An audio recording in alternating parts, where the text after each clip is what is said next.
Namaste everyone. Thanks a lot for joining us. Good morning, good evening, depending upon where you are.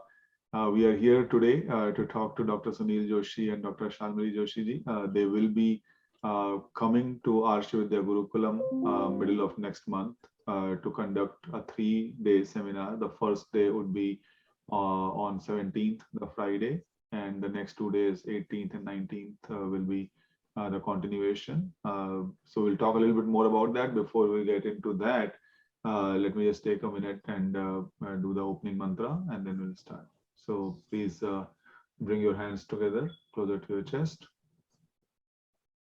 Close your eyes. Bring your focus on the hollow space between your palms.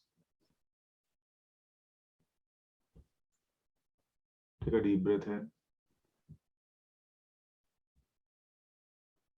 Om Gam Ganapataye Namaha. Om Gam Ganapataye Namaha. Om Gam Ganapataye Namaha. Om Sahana Bhavatu Sahano Bhunaktu Sahavir Vavahai Tejasvinavadhi Tamastu Mavit Vishavahai. Om Shanti Shanti Shanti. Hari Om. Shri Guru Bhyo Namaha. Om Tat Sat. All right. There's Jonathan. Thank you. Good to see you. Yeah, good to see you too. So Jonathan, Shalmali, nice to see you. Hi, namaste. Nice to see you. So Jonathan, before we get into the discussion, I just want to take 2 minutes out and inform everyone about the upcoming course or upcoming webinar or seminar that we'll be conducting. So let me quickly. Excuse me, Saurabh, I cannot hear you properly. The sound is not that. Yeah. I see. I'm sorry. Jonathan and Speak a little loudly. You're speaking a little low. That's what I feel. Okay. I'll try doing that. I know. All right. Yes, let me do that. So let me just quickly share. It's better. Yeah. Okay. So as I was talking about, we have this seminar coming up middle of next month. So on 17th of June, Dr. Shalmali Joshi will be teaching a course on the women's health. Right. So let me just open that quickly here. So this is a 1-day seminar for women's well-being that will be taught by Dr. Shalmali Joshi. That is on Friday, the 17th. It will be a course that it will be a session that will be happening at Arsha Vidya Gurukulam in person. There will also be a live streaming that will be available for people who are not able to travel to Arsha Vidya Gurukulam. A little bit about Dr. Shalmali Joshi. You can see that on the website as well if you are able to go there. She and Dr. Joshi are both a long-time Ayurveda practitioners. She graduated in 1984 from Sri Ayurveda College and Research Institute from University of Nagpur. She has been practicing Ayurveda as a doctor, as an Ayurvedic doctor since then. She along with Dr. Sunil Joshi is the founder as well as the operating director of Vinayak Panchakarma Chikitsalaya, which is located in Nagpur. It also has a branch in Albuquerque in New Mexico. There are a bunch of other achievements that I would probably not do justice if I just read the pro forma over here, so I will not do that. But please look at it. And Jonathan here is with me, who has been associated with both of them for quite long. And Jonathan, I would probably lean a little bit on you to talk a little bit more about your personal experience with them. And before we get into that, just another quick thing that on 17th we have the women's health session, and on 17th, on 18th and 19th we have the doshas, dosha management and panchakarma chikitsa session with Dr. Sunil Joshi. That would be over the weekend. So with that, Meenakshi, if you want to talk a little bit more about these sessions, or if I missed anything, please do that. Otherwise, I will hand it over to you, Jonathan, to talk a little bit more about Dr. Sunil Joshi. I don't think I will do justice as much as you can do talking about him. I will share the screen here, but I would let you talk a little bit more about him. Okay. I will just add one thing sort of to this. There is for everyone, the consultation with the Dr. Joshi and her wife is available for a very limited time. So do go on the site, do your book your consultation if you really want to. We prefer people coming in Ayurveda Gurukula. So that's our first preference. So if you are coming, do plan to come over there. The couple will be traveling a long way to see you. So we will be really looking forward to see you there. And we are really looking forward for the grace and the blessing of all of this years which has passed through. So we are looking forward to that. So with that, I think, Dr. Sunil Joshi can talk more about it, what he is going to cover in the sessions. And with that, I will pass it over to Jonathan to start with the interview as well as sort of ask your questions. Well, thank you, Meenakshi. It's a pleasure to talk about Dr. Joshi and his wife, Dr. Shalmali Joshi. I met them back in 1991, I believe. And at the time, I was familiar with Ayurveda. I had the basics down. But what struck me was his incredible clinical knowledge. And of course, his specialty is Ayurveda. And so he really introduced me to Ayurveda. I went to India, did long sessions of Ayurveda with him. And then, I helped him with his book, Ayurveda and Panchakarma, The Science of Healing and Rejuvenation, and learned a tremendous amount about Ayurveda and particularly Panchakarma and why it works. And the book has been very successful. It's now been translated into 7 or 8 different languages. And he continues to travel the world doing his clinical work as well as Panchakarma. And he's got a beautiful clinic in Nagpur, Western style clinic that people attend all year round. So I don't know what more to say, except that both of them are really expert doctors. They know a tremendous amount about Ayurvedic science. And I guess one of the things I'd like to ask Dr. Joshi at some point, it doesn't have to be right away. Let's see how it fits. This question fits into the whole flow of things, but about Ayurveda in the West. What does he feel the future of Ayurveda is, particularly in this country, in the United States, that takes on things quite readily? And what does he see happening with the science of Ayurveda? So why don't I turn it over to you, Dr. Joshi? And of course, Shamali, you can chip in anytime you want. Sure. But let's hear from both of you. Yeah. Thank you so much. And namaskar. Namaskar. Namaste, everyone. Yeah. And highly appreciated Arsha Vidya Gurukulam, Rakesh ji, Saurabh ji, and of course, Meenakshi ji for taking efforts to arrange this interview. And basically, we are just a clinician, as Jonathan was saying. We are not academician. We are not like professors and, teaching is not like my forte. Our forte is to be work with patients, help them, see what you can do to get them better. This is all our basic intent with Ayurveda, nothing else, purely. And I think that is what we are doing all these years, whether it was in India, whether it was in Europe, whether it was in United States.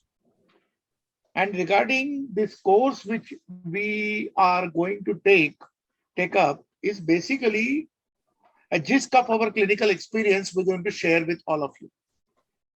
is how it is so critical and so important to understand that how to be healthy. Healthy not only from the physical point of view, but emotional point of view, the subtle body, which is the mind, which is the most critical.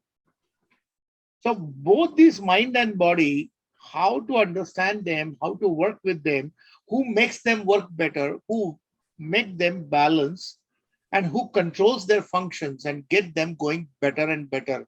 Because in Ayurveda, they clearly mention, very clearly, majority of the diseases, if they manifest inside the physical body or in subtle body, it's basically because of function of the mental functions or cognitive functions get affected, or various emotional issues, and that is what causes the various type of ailments created a problem in the whole body or in systemically.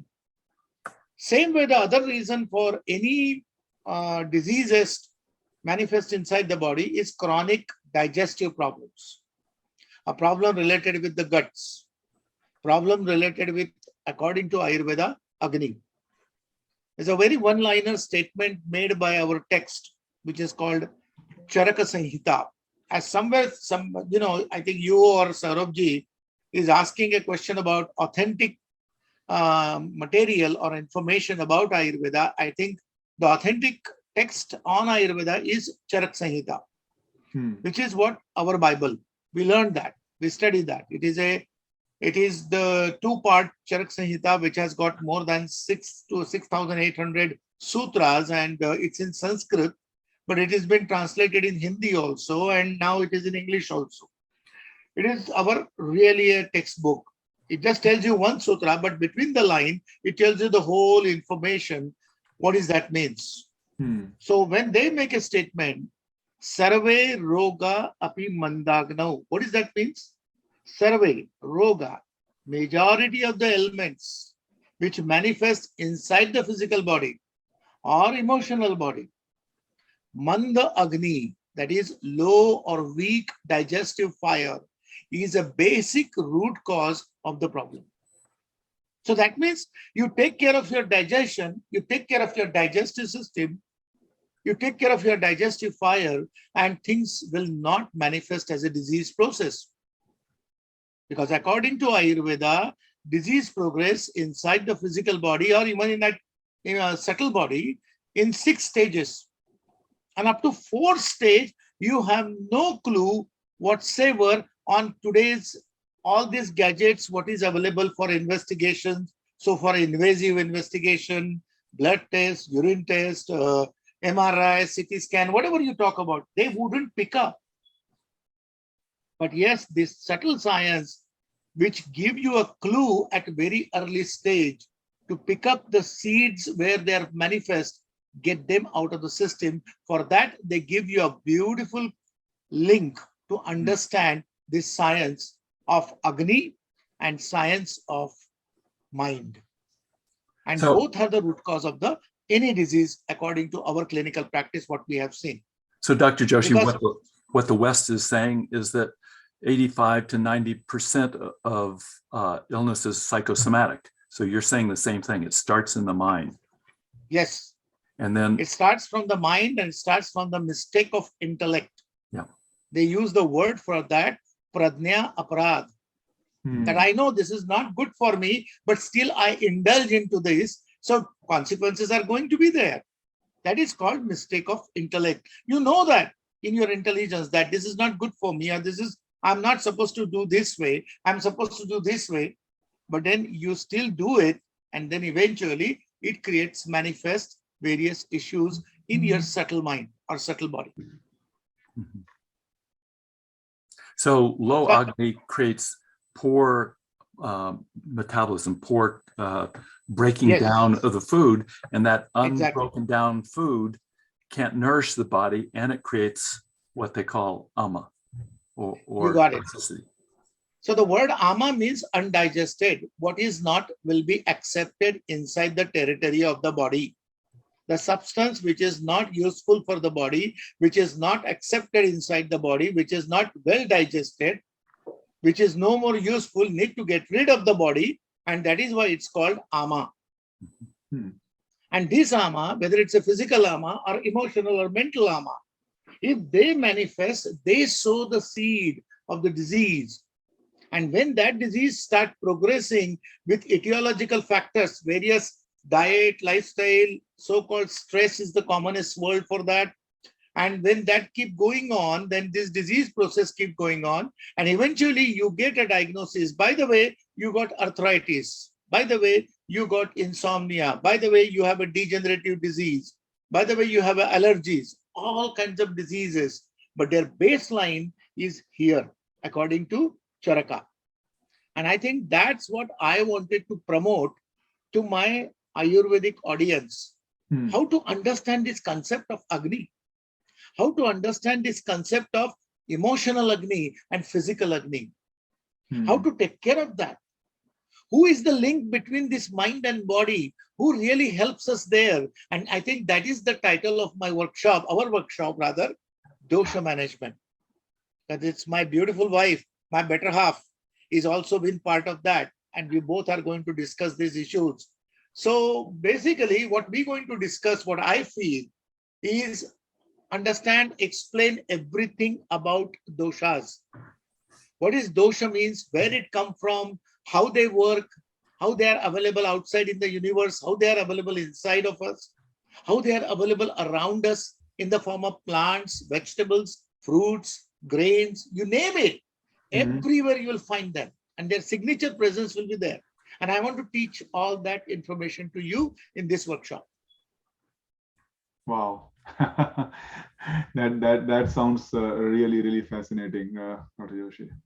So this will, though this will be a explanation about, clinical explanation about various type of ailments, but it will be a very useful workshop for people who have a basic issues with their digestive system, basic issues with their emotional problems. People are fighting with that nowadays. It's hard for people, you know. Number one pill nowadays is selling all over the world. I'm not talking about just United States, all over the world is a sleeping pill. Why we need that? Sleep is a natural mechanism. Nobody trained us how to sleep. We know how to sleep. But when you lose that training, when you lose that inbuilt programming inside, there is something went wrong inside of you. What is that? I want to teach you that. And according to Ayurveda, for longevity, you need most importantly good sleep, good diet, which is called ahar. That's where Shalmali is going to focus on. And most importantly, along with that, understand the stability of elevated sattva, a quality of the mind. If that gets stronger, automatically you are able to handle any stress, any emotional situation in a much better way. So it won't allow you to get victimized by the emotional situations and get affected with symptoms. It's like anxiety. Oh my God, it's like an epidemic now. People are so anxious. People are so nervous. Means it's like out of 10 now, 8 people, 7 people, I found out that they are battling with anxiety. And there's some people has to take a medication for that. And that is getting further and further. Medicines is not a solution. Solution to understand the balance between this mind and body. So that is why there are two basic understanding we need to learn about: how to take care of Agni and how to take care of the mind, how to elevate the sattva. And I think we're going to talk about this in our workshop. And the link for both of them is doshas. So we'll be elaborately talking about doshas. And so this will be very good for anybody who wants to learn about themselves. That what can I do for myself to get better? So this will be our efforts. We will try to make it much simplified way to get this logically explained and give it the information to all of you, because that is our job. And this is coming not from us. This is coming from the text. Directly from Charaka, we're going to communicate to you.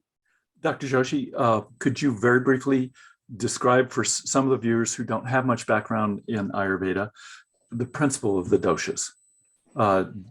Because it's so key to Ayurveda. Well, I'll be elaborating that whole information in workshop, but basically dosha means a concept which is a unique concept only elaborated by Ayurveda. No other science recognize this. Everybody is just focusing on structures of the body, physical structures of the body, but as nobody is looking into the entity which programming the structures of the body. And that is why we call them doshas. Dosha means uniqueness. Dosha means not fault or default.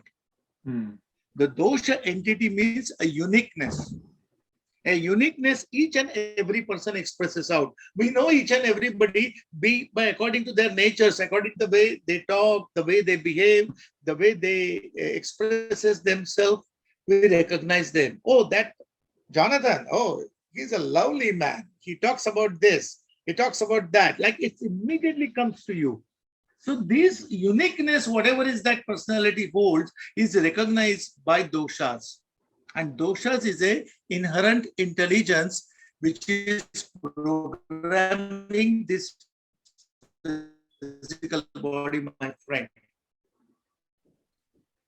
So physical body is a practically hardware, completely programmed by the software we can call in today's language, doshas.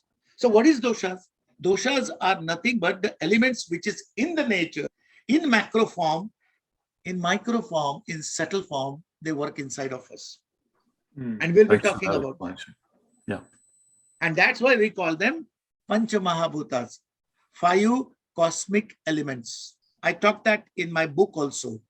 And I will encourage people, this is not to promote my book, be honest to you, but if you really want to learn about Pancha Mahabhutas, please have a look of chapter on I elaborate about Pancha Mahabhutas. I really gave a detailed understanding about elements because that's where I learned about Ayurveda. That's where I understood that if I want to be an Ayurvedic practitioner, I better be focusing on doshas.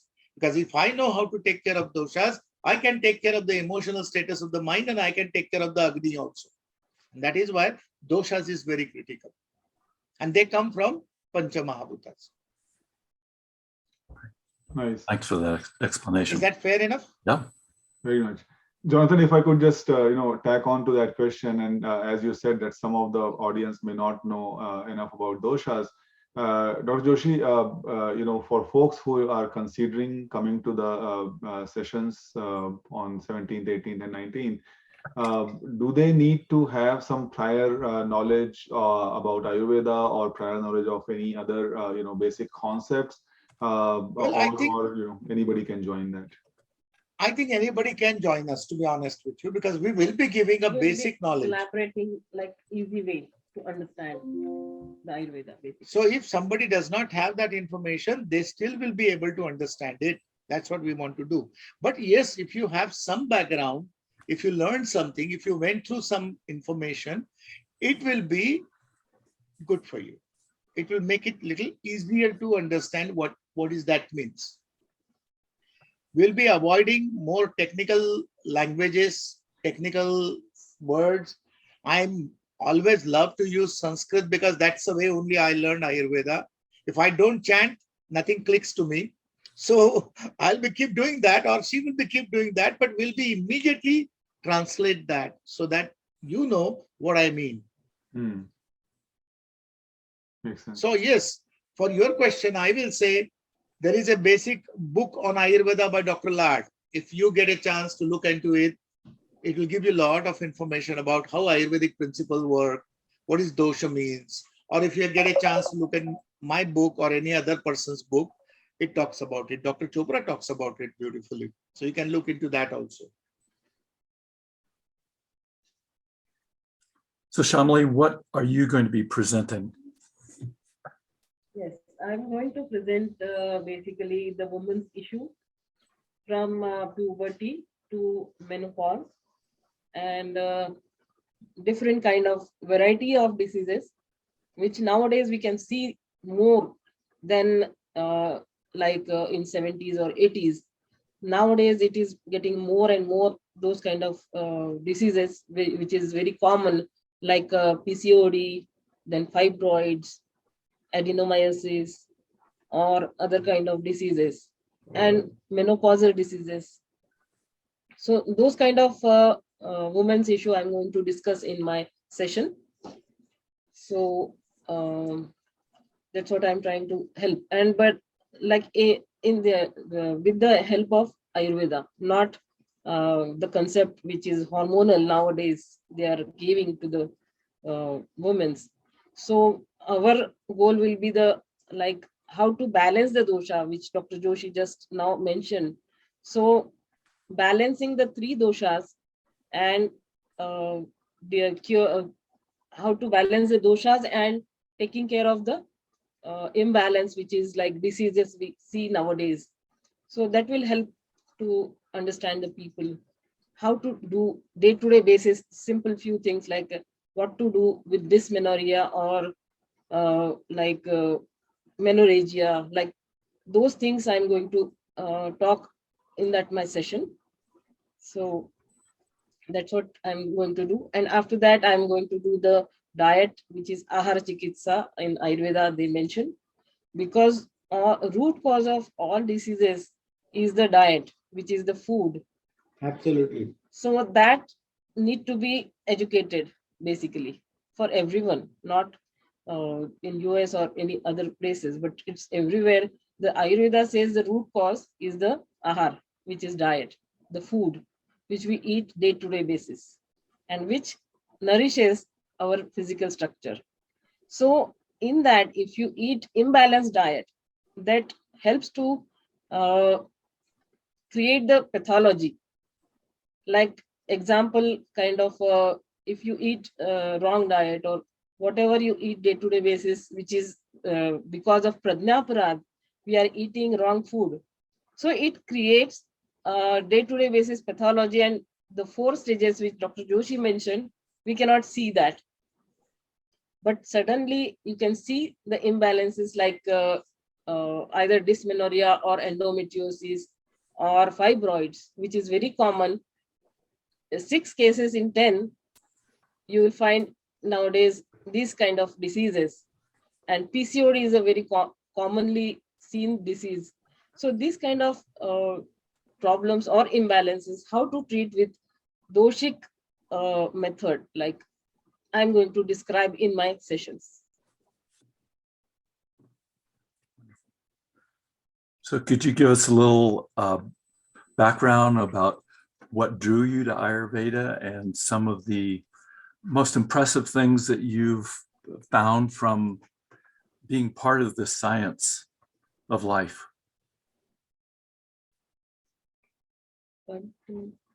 It's a question for Shalmali, right? For both of you. You both. You can't go scot-free, Dr. Joshi. Well, I was trying to sneak out, but it doesn't work like that. But anyway, basically, we basically learned when we started practicing Ayurveda, that's where we felt that we are reaching to the point where we can able to treat the root cause of the problem rather than just alleviating the symptomatology. You know what I mean? Yeah. Yet otherwise, you are just making the efforts to reduce the symptoms, and then you're not changing your diet, you're not changing your lifestyle, you're not figuring out which organ or which system is really bottom line affected, and that's what it's causing it. And if you don't work on that, it will keep coming, it keep cropping up. And that is why working with Ayurveda, this gives us an ability to look deep inside of the physiology, whether it's a physiology, pathology connected with mind, or whether it's a physical body. We got to see a chance to learn root cause of the disease and get rid of the root cause of the disease. And that's where we found good results and get great results. And I think that really makes us happy. What do you think? Yeah, definitely. Yeah, because, I feel like that we don't need to just alleviate the symptom. We need to make them free from that. Once that happens. Yeah, suppressing the symptoms is not a solution. But if you go underneath the root cause, that is going to definitely balance the dosha, and you can rule out that problem or root out the disease. And, as just Jonathan, you were saying that understanding yourself, correct? That's exactly what about Ayurveda, to understand yourself, who you are. Mm-hmm. Understand myself, that is okay. What is my constitution maybe? What is the doshic makeup my body holds? How is my body, my doshas are working? How they are affecting my physiology, my mental makeup or my physical functioning? How it is working on that. Once we learn that, we can take care of ourselves beautifully by understanding which ahara or diet can help particular doshas, which particular type of lifestyle can help us to get better. And I think that is where Ayurveda really focus on, and that gives us a immense satisfaction to treat patient. And I think we love that. I'm telling you, this is why it gives me a joy when I see a patient pain-free or symptom-free, not only symptom-free, but disease-free. It makes us happy. So honestly, yes, what makes us to do practice is because of this. And it is really our patients, our people who come to us when they undergo these treatments and when they felt better and they take a responsibility of themselves, they change. That encourages us to keep doing what we are doing. And I think that really helped me to keep practicing Ayurveda. I honestly, in my personal remembering very early stage of my practice, I was very fascinated with modern medicine and I wanted to go into that route, to be a surgeon or a physician, something, a specialty branch I wanted to choose and I want to go for that. But my mother got sick with amoebic infection, which is very common in India. We call that amoebiasis. And that her amoeba invaded her liver and created a hepatitis also. And she was all swollen. She was admitted in big hospital in Nagpur, Government Medical College, Nagpur. And at that time, I was already so fascinated with modern medicine. I went to my doctor, head of the Department of Medicine, and I said, my mom is sick, admitted in the hospital. Would you please take care of her? He comes and see her and all that. And it takes me back a little bit. And he said, you know what? Your mom have a problem now. Her liver is inflamed and it's not functioning properly right now. And she's having all over the body fluid. And it doesn't look good to me. She may survive, she may not survive. I'm sorry, but I can't help you. Because in allopathy, there is no medicine for liver. My goodness, that was a very shocking news for me. I couldn't believe it. I used to think that, oh, this man is a great. He's fixing majority of the problem. And here he goes and he tells me he can't do anything for liver. Then I went to my Ayurvedic doctor, who was my teacher, that time, Dr. Katti. And he came to my home and visited my mother, saw her, examined her thoroughly, and gave her a very specific diet to eat and specific herbs and specific protocol. Then he came home and administered some bastis of the Panchakarma. You won't believe it. My mother lived 87 years after that. Wow. And I'm telling you this because I went through that. And that's where a turning point in my life. I said, no, I don't want to practice something where I have to tell somebody, sorry, I can't help you. I want to practice something where I can say, okay, let's move from here to the next step. I can help you. Provided you decide that you want to help yourself. I'd like to ask you a question. Thank you. Dr. Joshi, in your book, you said about diagnosis in the Ayurvedic system, that you can diagnose a disease forming 30 years before it actually manifests as symptoms. And how do you do that? And, when I asked that question, he says, the pulse. So could you describe a little bit, because it's so unique. You won't see pulse diagnosis. Well, I think Chinese medicine has it as well, but say a little something about that, because it really is pulse diagnosis or nadi pariksha, we call that in our word, is not something completely unknown. It's a most known technique available till modern medicine era takes on. Because how we used to know inside the body. At that time, there was no stethoscope, no microscope, no gastroscope, no X-ray, nothing. Nothing was available to investigate. The only way we could able to figure out is to check the pulse. And what is the pulse tells you? The concept which I was just elaborating, Pancha Mahabhutas, that is doshas. So if you get very precise with understanding, analyzing doshas, you can figure out by checking the pulse Okay, where is the problem? Which dosha is affected? Is it Vata dosha is affected, Pitta dosha is affected, or Kapha dosha is affected? There are various permutation combinations of that investigation methodology. Honestly, pulse diagnosis is an extremely fascinating methodology for examining the patient. But Charaka was very clear at that time. He said that Nadi Pariksha is important, but along with that, don't forget to do whole physical checkups also. Shrotas examinations, examination of what is coming out of the body, and then make a assessment and then treat the patient. That's the way I learned in my medical school when I was learning there. But pulse diagnosis is an incredible thing, which initially was hard for me to figure out. I was able to just check their pulse rate, tachycardia, bradycardia. I used to understand their way of, pulsating them.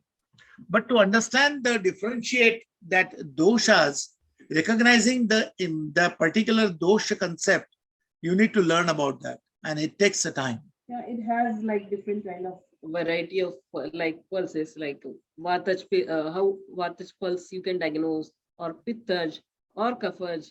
Like these kind of diagnosis that time was happening, because there was no parameters to judge the other like things like Testing. nowadays testings, or any kind of sugar test or blood test. That time it was not there. So how they diagnosed? So because of this universe and this dosha, the 5 elements and the dosha imbalance. So that is why understanding the concept of dosha is very important. If you learn Vata dosha, you will be learned about pulse diagnosis, how to approach. And then you have to do it. You will never learn in a one time. You have to keep doing it, keep doing it, keep doing it. It almost took me 10 years to just get into initial phase of understanding about pulse diagnosis. Now we know it. We got a definite clarity now about understanding the pulse diagnosis. But pulse diagnosis is the most fascinating tool, which gives you way ahead. As I said, the seed, which is so 30 years before, we can figure out that by checking the pulse. Different srotas means really like different fascinating. systems, basically.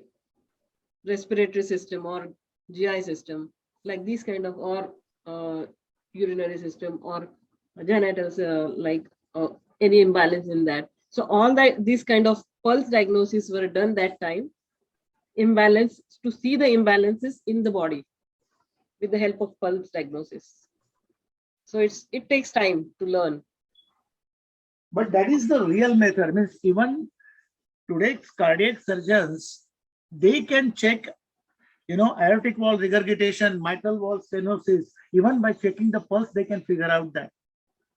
I know one of the topmost cardiac surgeon of the Liverpool, who I know very well. He is I think, probably 13th or 14th in the world, a surgeon. And he himself believe in pulse diagnosis, because he said, with the pulse, I can figure out, without doing echo, what's going on with the valvular situation in the heart. So it confirmed me that what we doing is quite close to what he's trying to figure out on the organ level. We go beyond that. Very interesting. I think, in modern world, because of the usage of many gadgets and, dependence on technology, a lot of us have lost the ability to listen to our own bodies, listen to the environment, listen to the messages that are coming from the nature, right? And if we develop that intuition, develop that ability to listen to the messages, listen to what is happening around us, listen to what is happening within us, I think these things are surely possible. There are people who have, people like you who are showing us that yes, it is possible. And I think if we all can move in that direction, that would be such a great help for humanity and for people in general. Without taking too much time, I just wanted to narrate a folklore that I heard about growing up. There was a talk in at least in my circles there, that they used to talk about this Hakim, who is like just like an Ayurvedic doctor, but Unani, Unani, yeah. method. But they used to talk about him that he was so good at pulse diagnosis, and the way he used to do it for female patients was that they will be behind a curtain and they will Yeah, they will thread. tie a small Because of that thing, movement right? of that, yeah, Right. So because of that movement of that thread, they yes, decided, like, they diagnose the diseases. Yeah, yes, it's true. It's a right. real, it's not story, it's a reality. Right. So the story was that some people wanted to play a mischief on him, and what they did was that behind the curtain they tied this rope or that Yeah. thread to a buffalo instead of Okay. tying to a lady. And this guy picked it up and he said, "Why are you messing with me? Why are you tying it to a buffalo?" Now, So tapping in a vibrational energy, which is a prana energy, is all about diagnosis, pulse diagnosis. If you figure out that, you will know exactly where is the problem. Because prana is flowing all over the body and is telling you where is the issues, where it is choked up, where it is blocked up, where it is excessively working, where it is not able to work properly. He is giving you that information. And if you know how to tap that vibrational energy, that's all about it. And it's a science. I believe that. very cool. Honestly, when I started working on it, I was not sure about it because there was nobody there in the colleges teaching us about this. And when I went to this Nadi specialist Vaidya, he told me that you cannot learn that in the school or college. You have to learn on yourself and start working on yourself. These are the basic things. That's all I can teach you, but you have to explore yourself. And I went on. Today, I can say that, yes, I know now a little bit. I'm still scratching the surface. I'm telling you that. So, Dr. Joshi, I understand that it takes about 20 years to master the pulse. And that might be an understatement, but Exactly. it's so complex. Now, I want to ask you and Dr. Shalmali a question. You've now been teaching and practicing in the United States for 32 years. So what's your impression of Ayurveda in the United States? What's your impression of the receptivity? I feel good about it. I feel that Ayurveda is really getting solidified in the community, in the societies, in the people's consciousness, in the people's heart. People are open for that. People are hungry for They're that. accepting. Basically. They are accepting. And they are not just wanted to use this as a medicine. They want to use this as a life. So they can change themselves. And I think this is the plus point of practicing in United States, which I have found incredibly great positivity with the people who are coming to us. Means there are, say, out of 10, 2 people may not like to continue further. They just want some pills and medicines. And if they don't get it, and then they walk away. But there are majority of the people are not just coming for pills. Otherwise, a lot of people just looking for magic pill. Because, if they don't get effect, they know that if you take an allopathic pill, which works like a magic pill, but it is a sword which has got 2 edges. One, it does a good, and 10 things it does a bad. Yeah, they give And people are now getting more aware about it. all medicine with all, like, basically the indication and 10 side effects like that. So this is why basically just taking medicine is not a solution. Solution is much more understanding yourself. And I think that's where I found United States is pretty open for that. The reason I was keep coming to US, it was this. It was very encouraging for us to help people because people are ready to take help and guidance and they wanted to go further. In fact, majority of the people were not even interested to take only pills. They want to know what else I can do without taking just pills. How can I take care of myself? Why should I drink warm water, or why should not I drink too much cold, or why should not I eat this particular type of foods and all that? It's all basically gives them an ability to control their own issues by themselves. And I think this is what about Ayurveda, to take care of yourself. Ayu means life, and take care of your own life. Veda means to know about your life. So Ayurveda. So I think know about yourself is what people are very interested in Western world. And I felt that was the most encouraging or motivating or inspirational point for me to travel all the way other side of the globe and keep coming there and doing the practice. And I think that was my experience. And what do you say? Yeah, all these years we have done a lot, and we had really good time with Americans and USA. And receptivity wise, they were really good and following the everything like with what we said, and they are really good about the science, which I can express myself. Yeah. Dr. So it's Joshi, a this, good fertile land for that. Dr. Joshi, this concept of a pill, having one effect and multiple side effects, would you say the same is true for Ayurvedic pills as well? Yes.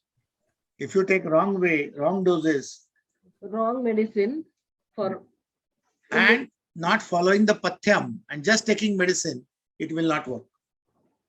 yes, side effects there are less because it is more natural herbal, so it doesn't have that side effects as the chemical has. So So it whatever has the less, chemicals, it has less side effects, but it still has some side effects. So yes, the best thing to do would be to work on your ahara vihara and your emotional stuff and your psychosomatic, Exactly. as Jonathan was saying earlier. But I mean, I'm sure you do prescribe Ayurvedic medicines or other interventions if it Sure. is needed, right?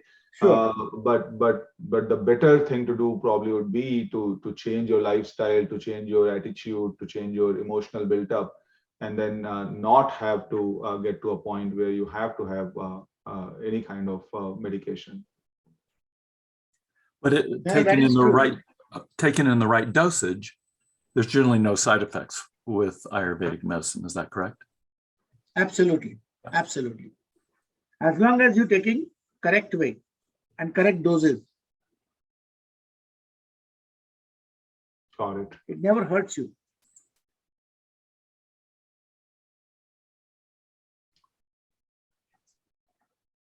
All right. There was one other thing that Jonathan, if it is okay, I wanted to touch upon something that I think a lot of people on this call are very interested in Jyotish as a subject, right? And that is something that binds us all, including Jonathan, myself, Meenakshi. I see a lot of other participants over here who are all fellow students of Jyotish. And we talk a lot about this concept of Nya, or the concept of connecting to the call it a higher authority, call it universal source of knowledge. And I think that's something that a lot of us do pay a lot of attention to, and feel that that's very important. I wanted to kind of just see that like Jyotish is supposed to be a Vedanga. Ayurveda is considered an Upaveda, I believe, right? So they are all sort of in the same family of knowledge systems, right? Do you have any thoughts, Dr. Joshi, that people who are already a student of Jyotish and are, let's say, getting started into Ayurveda, or have been studying both for years altogether, are there synergies? Are there concepts that can be taken from one field and then applied to the other, or vice versa? Well, I think these are not actually separate branches. Ayurveda already have Jyotish in it, even yoga also in it. So as it is explained in our Charaka, Sushruta clearly mentioned, those who wants to practice Ayurveda, they must know at least little bit of astrology or Jyotish. They should know the principles, and they should know also yoga also. So they are not just only doing Ayurveda, means Ayurvedic medicine or Ayurvedic treatment. They should be fully understand the whole paradigm of understanding of Jyotish or yoga. So it is like that's where it can fulfill a person to get to the proper results of the treatment. And it is clearly mentioned in our Charaka that any therapeutic management is not just medicine or chikitsa. It is money, mantra. These are the primary treatment, primary sounds, primordial sounds or primary vibrational energies. Like I was just talking about tapping the prana energy, pranic healing, which is people are doing nowadays. Or along with that, using the James or using the specific type of According to Jyotish. Jyotish. So for that, Using the you need James. to know basic knowledge about understanding the Pancha Mahabhutas. Because whether you learning Jyotish or whether you learning Ayurveda, Pancha Mahabhuta is a common breed, It is. which is nothing but doshas. So for me, when your question comes, I really highly recommend for Jyotishis who are practicing astrology or Jyotish should know dosha concept to help people at the base level to help them to get better. Because there are many people are coming to us, for you, where they need some help and they can't find that help. And then that's where the configuration of planetary configuration and descending or ascending energetically the planets, this is all part of the Jyotish which you people doing it, but which is really helping, where it is affecting is the prana and doshas. And I think that's where, if we really know about doshas as a understanding as a Jyotishi, will be a better way to treat various type of problems. Whatever tools you have, you can use them. So I feel that yes, there should be a synergy between both of them, and there is I do believe that. Very What do you interesting. say? Yeah, definitely. And I would like to tell about one thing, like the doshas or the Panchamahabhutas, according to that imbalances, they can wear like James kind of things, different variety of James. So that going to benefit with that problem or imbalance. So Ayurveda says money mantra like this kind, and destiny also they have mentioned karma, where you have to do some karma kshaya, then only you can go further.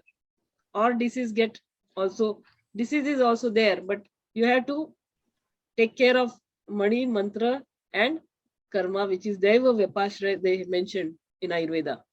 So that thing need to be combined, then that person can be feel better or balanced. That's what my emphasis on this.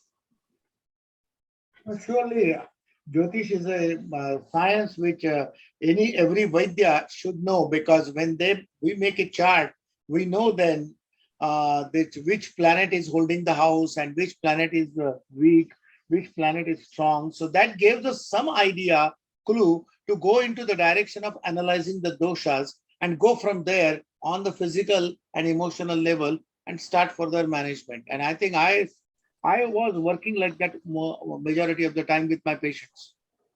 In fact, in Ayurveda, they says that if you want to give a very specific remedy for a patient, then use their Janma Nakshatra, their birth nakshatra. Because sometimes you give a patient a treatment and if it doesn't work, then you better go for that. Like And you found the results. initially, our rishis used to, on specific nakshatra, they used to take the plant for the patient, like that. So at that time, they see the nakshatra time and everything, and they used to pray that plant that heal that person. So that kind of things also mentioned in Ayurveda. Very interesting. So it's not just about, I think what it boils down to, or at least points toward, that it's not just about an individual, it's about a collective, consciousness, right? I mean, Absolutely. Okay, that's, wow. It's a very nature-based system. And, in this world today, we're very cut off from nature. And so this science of Ayurveda seems to reconnect us with nature, with the plants, with timing, with the sunrise, the whole thing of living in accord with natural law. Sure. So it really is a beautiful science. Yes. Even when they say very clearly that sun, which is a representation of Agni, as I was talking about Agni, which is expressing inside, the same Agni is available in the universe, and all the planets are moving around that Agni. And they all get affected or influenced by this Agni, which is nothing but a pure consciousness according to Ayurveda. It is the Atman, which is the self-consciousness, which is a universal consciousness, expresses out in the form of that sun. And I think that is very important to have that sun in our life. If that sun is not there, we know how you feel. Yeah, there's no life without the sun. Exactly. So as you know, the sun is so critical for us. Same sun is working inside of us. So if it is not working properly, how are you going to feel great? Yeah. How are you going to feel clear? How are you going to feel energetic, enthusiasm, the utsaha, natural enthusiasm? When you have a good Agni, automatically everything will flow with it. So yes, we do use these different mechanisms, like whether we recommend pranayama, whether we recommend mantra chikitsa, like vibrational, when we chant specific mantras, they are also creates a balance of doshas. Mm-hmm. So that is why it is very clearly elaborated in Ayurveda that dosha chikitsa is not just plant. Plants is the one treatment, but along with that, using mantras, using gems or money, or using a very specific time frame, or yoga asanas, whether yoga asanas, mudras, bandhas, they are all designed to work on balancing the doshas, which is Pancha Mahabhutas. If Pancha Mahabhuta get better, your Annamaya Kosha, your Pranamaya Kosha, your Manomaya Kosha, everything stay in a proper balance and in rhythm. And automatically disease process will not manifest. And they give a beautiful secret of healthy life and rejuvenation. They say if you want to rejuvenate your body, you follow this. You follow Agni, you will have a longevity, guaranteed. It is Charaka who said that. And Ayurveda also uses yogasana for Absolutely. the treatment of specific doshic imbalances. Exactly. Yeah. So every asana is not good for everybody. It's like when you analyze a person according to the chart and decide about particular mantras or particular therapies, like that, even asanas has to be designed, which asanas to be given to that particular set of patients, or mudras or bandhas. Even pranayamas, there are different types of pranayamas. Everybody be doing everything is not recommended. Precisely according to your dosha makeup, dosha balance, you can use it. And I think this is what you can learn from Ayurveda. Nobody talks about it. Wow.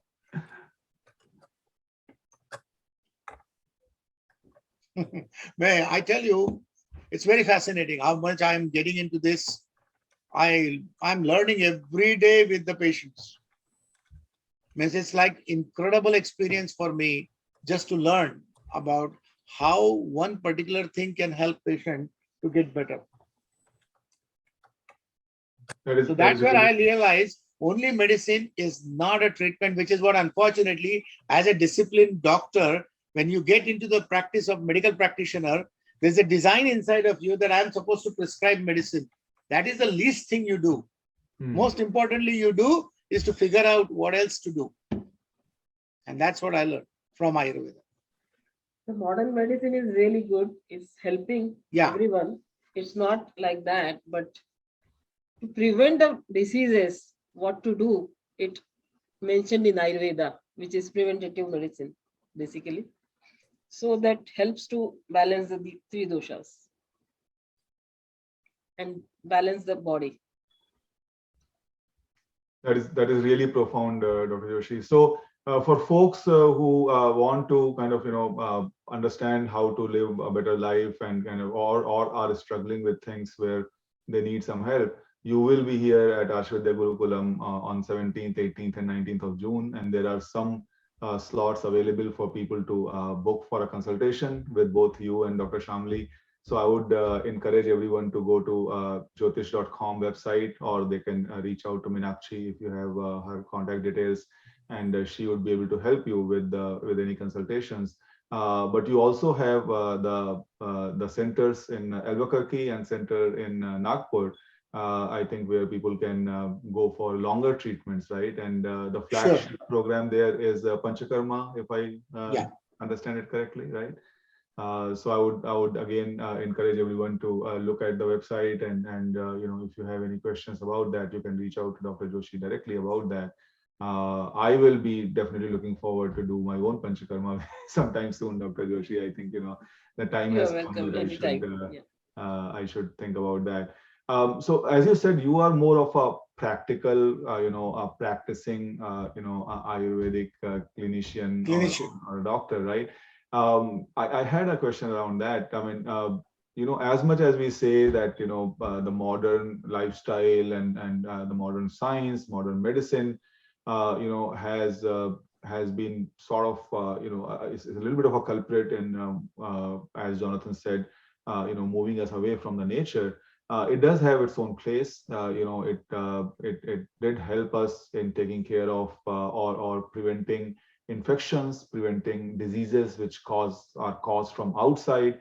It's also very helpful in acute issues where you need to take care of things in a very short amount of time, and you don't have enough time to do course correction through natural means.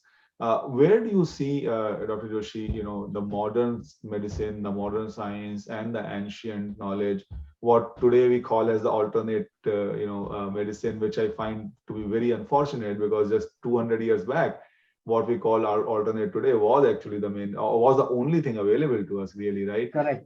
So how do you see the two coexisting? And what do you suggest to your patients who come to you and obviously cannot completely live, you know, a life which was as it was 200 years back? Obviously, nobody, none of us can do that. So, what kind of balance or what tips do you offer to your patients? Well, basically, if you look as a medical history or as a information, previously when allopathy was not available, like antibiotics not available, all these very important medications which has really stopped communicable diseases, because that time death, mortality was basically because of the communicable diseases. People were dying. Cholera comes, wipe off the whole community, or dengue, or malaria, and cholera, or name it, any type of tuberculosis. These diseases were killing people. And that's where this Western knowledge came up with treating the bugs, killing the bugs, and making system free from them, help to sort of get rid of the disease so that body can heal and start working and functioning better. And I think this is where allopathic system has done fantastic job. And I respect that. That is why now see what happened. Previously, people used to die because of the communicable diseases. Now people are dying because of non-communicable diseases. You know, which is the monster disease today? Hypertension, diabetes, insomnia. I mean, you name it. These are all non-communicable diseases, but there's no treatment in today's modern medicine for that. Conservative treatment. If you got blood pressure, take a pill. And patients are so sweet. They tell you, Dr. Joshi, when I take a history, you have any issues? Oh, I do have a little blood pressure. I take a very small puppy, a small pill, and I'm fine with that. But they don't realize that puppy is a very strong medicine. Yes. It's a strong chemical, Yes. which is creating some benefits and some negativity also. It's in fact creating more problem for you eventually in the future. So these people, you can see their histories. They get into one medicine, oh, beta blocker, then they need to do calcium channel blockers, then they need to do anticoagulant, blood thinner. It's like one after another chain of medication goes on. So what really needed to happen there is understanding the lifestyle and diet and balancing the doshas. That helps you to free from those drugs to keep depending on. And that is why I think that I never say allopathy. In fact, if I got a heart attack, I'm the first one to run to the hospital and get my heart attack stabilized so I can survive. Yes. Because now we got a medicine for that. Mm-hmm. When old time, there was no such a treatment available. When we don't have opening the coronary arteries with we do have herbs to help that, but not like instantly. But now today's this angioplasty, invasive treatments, they work very quickly. But what is the role of them? Just momentary. It should not happen again. There's no treatment for that. So that's where Ayurveda is the answer, where we can tell you that why this happened, and if you don't want in the future to get another heart attack, what you should be doing. A lot of people are not knowing that. That's the problem. People goes through bypass, angiography, angioplasty, all kind of problems, and they go to doctors every 6 months or get checked up, and they think they're fine. They're not fine. Disease is progressing further. There are many people who are doing CABG, like coronary artery bypass graft, CABG, and then they have to redo that again. They have to repeat that procedure again because it gets blocked again. So I think somewhere down the road, allopathic system has fantastically helped to treat communicable diseases and infectious diseases. Of course, that's where it is really given their wisdom has helped us immensely. And otherwise people can die in masses, like today COVID, is really fantastic to go through this whole period of COVID. But what was it taught us? That if your internal environment inside is not appropriate, COVID will manifest so quickly and it will kill you. But if your own immune system, if your Agni is good, if your prana is good, even COVID gets inside, it can get killed and you'll be survived. You'll be fine. And I think that's where Ayurveda works. So yes, I do respect allopathy and I do respect for their benefits. And that's why we know our limitations. We tell patients, this is where I'm good. This is where I can't work. If you need a surgical evaluation, surgical treatment, I'm not going to involve into that. You go to the doctor, get taken care of it, and then come back to me so that it should not happen again. As Shalmali was saying, prevention. So that is where Ayurveda works. But yes, allopathic science is a fantastic science, has helped us to get out of the infectious diseases, and mortality has significantly went down because of that. So I do support that. But again, that's not my forte. So if I have somebody infection, I'll send it to my friend doctor, take care of that. So if you have an acute issue, you have an emergency, you have any urgent issue to take care of, use the right tool for that, which is allopathy. But you have a health baseline and you want to change your health baseline and to elevate the baseline on the longer term, then yes, you need to work with more natural ways, and you need to where you need to look holistically how to deal with the issue at the root cause rather than alleviating symptoms. Sure. And I think that's where Ayurveda is phenomenally supports. Whether it's today's monster disease, diabetes, high blood pressure, we have a good answers for that. We have a good treatments for that, provided you need to take participation in that. Just taking pills is not a participation. Doing the dietary restrictions, doing the lifestyle restrictions, following the specific routines, I think that's really makes you better and better. Fair enough.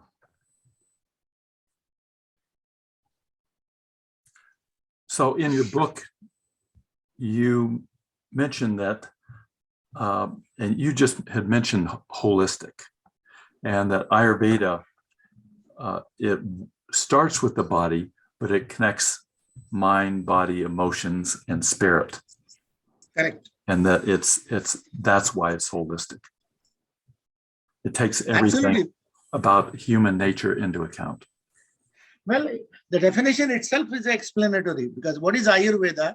Ayu means Sharira, Indriya, Sattva, Atma, Sanyoge, Dhari Jivitam, iti Ayuhu. What does that means? That physical body, which is Sharira, Indriyas is your sensory apparatus, your physical sensory apparatus and your functional senses. And then your mind, beautiful mind. And finally, your Atman, your soul, the one which is the awareness, the one which is controlling the whole link of Ayu. So these are the four components makes the Ayu. So Ayurveda, whoever practicing Ayurveda should know all these four components. Sharira, Indriya, Sattva, Atma. They should know all four components. They should know what is that means. And Atman and mind are the most critical one who is controlling the Indriyas and Sharira, the physical body. Sharir is a Sanskrit word for physical body. So definition of Ayurveda self-explanatory. It says that you basically look more holistically into understanding of yourself. So it's not all about physical body. Who controls that? Is the Atman. Final commandant in charge is that Atman. And it's so beautifully elaborated in Charaka about concept of Atman, concept of mind. I think that's something is very, everybody can learn about.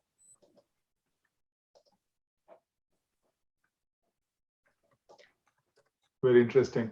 I would also like to open it up a little bit for the participants. If anybody has any questions and you want to unmute yourself or you want to put your questions in the chat. Also, there is a live streaming going on YouTube. So those of you who are watching us on YouTube, if you have any questions, please feel free to drop your questions in the chat. I'm monitoring that and I would be happy to take your questions over to Dr. Joshi. So please feel free to unmute yourself or put your questions in the chat. Namaskar, this is Vijay. Namaskar. Enjoyed your presentation thoroughly. One quick question I had was, I put it in the chat. You talked so much about the Nadi Pariksha. Have there been situations where you saw something in the Nadi Pariksha, but that kind of misled you and it was something different than what the Nadi was telling you? No, that's why I told you that we don't only depending on Nadi Pariksha. We do Shrotas examination, clinical, systemic examinations, number one. Then we check what is coming out of the body also, whether it's a urine, whether it's a stool, whether it's a sweat, whatever coming out of the body. We need to see that, how it is looking, how it is working, because that expresses you what is going on inside. So it is clearly mentioned in our text that as an Ayurvedic practitioner, you must know doshas, dhatus, and malas. All three things you need to examine and then make a final conclusion. Just don't depend on pulse. As you correctly said, it can misguide you. You want to be careful about it. There was a little chat there about fermented foods. The entire southern part of India does idlis and dosas. They're all fermented foods. So Yes, sir. is there a problem with that? Absolutely no problem, as long as if you don't have that process inside the gut. If your Agni is strong enough to digest that food, you're fine. Okay. But if your digestive fire is weak, it's not digesting that food, then that food which is undigested is going to stay there, will not be absorbed to the gut. So it has two choices, either go out of the body, and if it cannot, then it stay there and get rotten. So it will get fermented. So then that fermented food will kick bloating, gas, acid, and it's a beautiful environment for the bugs to grow. That is where we have an issue. We said we don't want that fermented vehicle available there because that will keep cropping up then acid, which is what turned into acid reflux then. So no alcoholic drinks. Exactly. So if you have that issues, then we say restrict that food. But if you don't, you are fine. Thank you. You're welcome, sir. All right. Any other questions from anybody?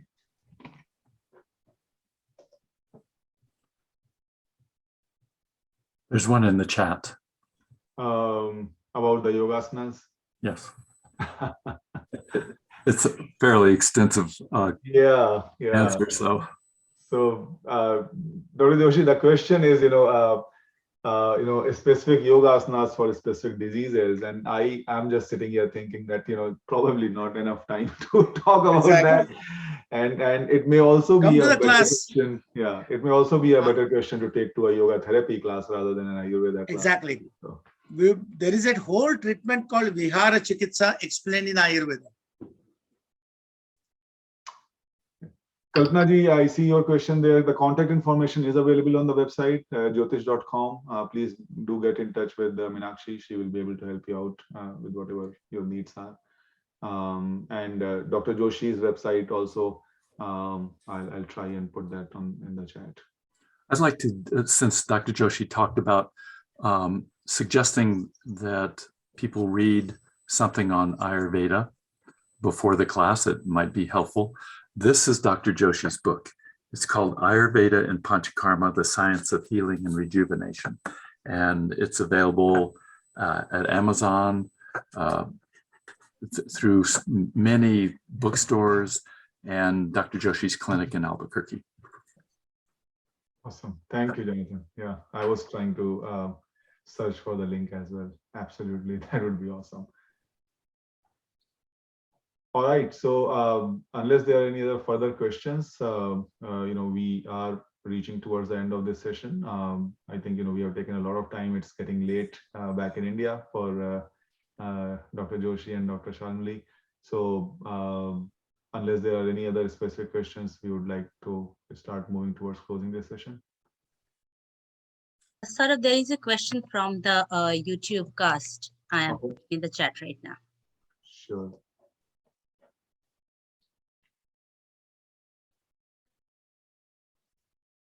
Okay. The question, Dr. Joshi, is there any treatment available in Ayurveda for depression and anxiety? Absolutely. There is a whole lot of treatment explained, elaborated in Ayurveda, because anxiety and depression, these are shades of emotional expressions of mind. So if you learn how the mind works, and that's what I'm going to talk about it in the class. And also, if you learn how the food nourishes your mind, and if you start working on the food habits, it can help your fight against the anxiety and depression both. Plus, we do recommend some herbs if required. So we do have a very successful treatment for these two monster diseases, which I see very commonly with people. Yeah, with the food, I would like to advise some yoga, which is pranayama and meditation, of course. So these kind of things also you can incorporate with this kind of problems. I would in fact, double down a little bit on that and say, like you said, Dr. Joshi, these are non-communicable diseases, right? These are what they call as the adhija vyadhis, right? They originate from within, right? So, I mean, I would say that, if anything, it's Ayurveda, it's yoga. Can help. Because the modern medicine, again, is very good when it comes to things or issues that originate from outside. But when it comes to issues that originate from within, including cancer or diabetes or hypertension or anxiety or any kind of a neurological disorder, I think it's these alternative medicines which are probably the go-to toolkit, right? Well, there is one more question. Will Ayurveda help me in rebuilding the cartilage in the knee? I have been told the knee is bone on the bone. Only solution is knee replacement. Can Ayurveda help? We get these patients all the time in India, and we work with them. Because again, it's all depending on a patient's attitude, that if they want to ready to work more natural mechanisms to rebuild, answer is yes, we can work on that, because Ayurveda says rejuvenation is a natural procedure. That is the definition of physical body. When we call Sharira, means an entity which is constantly rejuvenated. So yes, your cartilage is supposed to rejuvenate. In that particular age, when your cartilage cannot rejuvenate, which is called the age of Vata, I'll be speaking about that in my class. That if you know how to manage the Vata dosha, you can rejuvenate the cartilages. Provided, if it is, you do properly and you come to the doctor at a specific time frame. But if you are on bone to bone and you lost already a bone also, then there is a very little left to do. So that depends on the stage of the disease. As I told you, if I get a patient at a 5th stage, I can still work with it. But if I get a patient at the 6th stage with the complications, then it's a maintenance business pretty much. And I mean, even maintenance is good enough, right? I mean, that's what. Yes, of course. Well, I have a patients who are practically walking with the sticks and walking with the walkers. Get rid of that, and they're able to handle their pains very easily, and they are fine. Yeah. Because they don't want to go for a knee transplant or operation. So they said, we are ready to do whatever you say, and we help them. So yes, we do have a treatment for that. Very fascinating. Very fascinating. All right. So yeah, I think, if there are no more questions, I don't see any questions in the chat. So thanks a lot, Dr. Joshi, Dr. Shalmali, for spending time. I know it's getting very, very late in India. So thanks a lot for staying with us. Jonathan, as always, please, My pleasure. accept my gratitude for being here and sharing your experience with Dr. Joshi and, talking about, your journey with him. Dr. Joshi and Dr. Shalmali Joshi will be available on 17th, 18th, and 19th at Ayurveda Gurukulam. If you want an appointment for consultation, please visit the website jyotish.com or reach out to Meenakshi at ms@jyotish.com. We would be very, very happy to have you join us in person for the 3-day sessions that we're having at Ayurveda Gurukulam. But if you're not able to travel, there is live streaming available. You can watch it online. We try and make it very, very interactive for people who are online as well. If you are, like you are doing it right now, you can unmute yourself, talk to the presenter. You can also use chat, and we have been doing it for some time, so we have some experience doing it, and we feel that obviously being in person is the best. But if you are online, you will still get a lot of benefit out of it. So please consider doing that. And with that, once again, thank you everyone for joining. Thanks for those who are watching us on YouTube as well. And I would just do a quick closing mantra, and then we'll close the session. So please bring your hands closer to your chest. Take a deep breath in. Om Sarve Bhavantu Sukhinah, Sarve Santu Niramayaha, Sarve Bhadrani Pashyantu, Ma Kaschid Dukkha Bhag Bhave. Om Purnamada Purnamidam Purnat Purnamudachyate, Purnasya Purnamadaya Purnamevavashishyate. Om Shanti Shanti Shanti. Hari Om. Om Tat Sat. Thank you, Thank Dr. you. Joshi. Thank you so Thank you, much. Sara. Thank Thank you, you. Jonathan. Thanks, Thank Meenakshi. you. Namaste, everyone. Bye. Thanks, Jonathan. Thanks, Jonathan. Yes. Thank you, Thank Meenakshi. and See you soon. Yes.